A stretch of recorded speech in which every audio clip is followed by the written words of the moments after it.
Japan, Australia ও NATO সহ ৩৪ দেশের সেনাপ্রধানরা প্যারিসে ইউরোপের নিরাপত্তা নিয়ে আলোচনা করেন।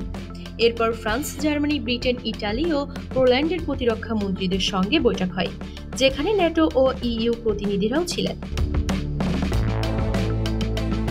ইউক্রেনের প্রতিরক্ষা মন্ত্রী ভার্চুয়াল ভাষণে নিরাপত্তা ইস্যু তুলে ধরেন। কোয়ালিশন অব দ্য উইলিং ইউক্রেনকে সহায়তার আহ্বান জানায়। ফরাসি প্রতিরক্ষা মন্ত্রী জানায় ১৫টি ইউরোপীয় দেশ নতুন নিরাপত্তা কাঠামোতে যুক্ত হতে চায়।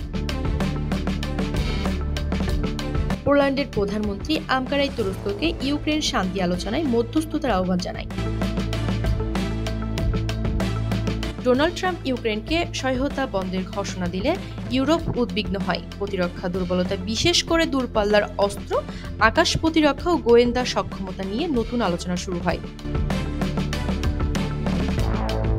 ইইউ প্রধান Ursula von der Leyen ৮০০ billion ইউরোর প্রতিরক্ষা প্যাকেজ ঘোষণা করেন।